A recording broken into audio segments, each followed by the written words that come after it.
Did you know that the book of Revelation in the Bible that talks about the end times is one of the only books that promises a blessing for reading it?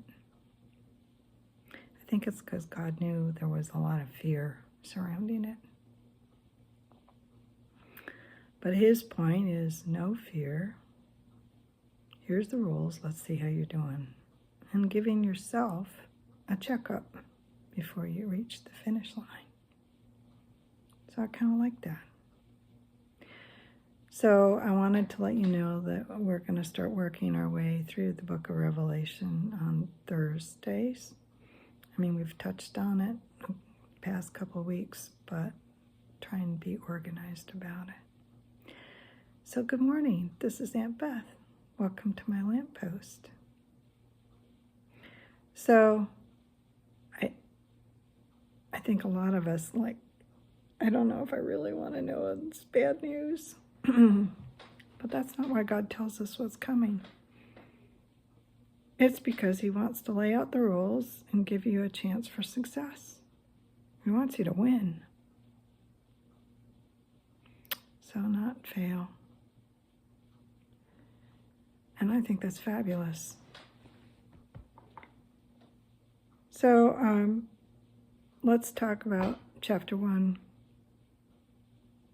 Do you ever see somebody that you've known for a long time, but you see them in a different light and you don't recognize them, or it's stunning, or it's terrifying? John, Jesus' best friend when he was alive here on earth, and the one that knew him the best, when he saw Jesus in a different way, he fell down dead at his feet. Not really dead, but just so immobilized. And I think it's interesting, Jesus' first words to him was, "Don't be afraid." And I think when people see an angel in real life, I never have, but when they see an angel and they know it's an angel in the Bible, their absolute immobilization, and their first answer is, "Don't be afraid." It's kind of funny because when you see these pictures of fat babies with wings, you're like, why would I be afraid of that? And the Renaissance pictures of angels. But John saw Jesus in a different light. As judge of the whole world, in charge of death and hell. He had the keys.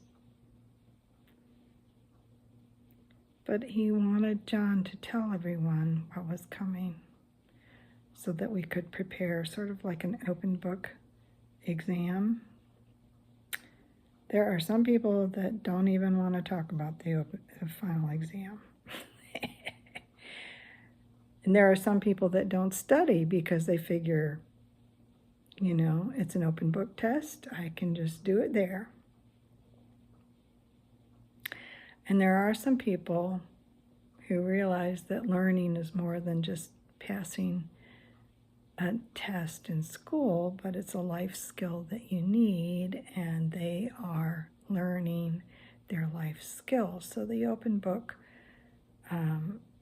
exam is not a big deal, okay, because they've been learning all along.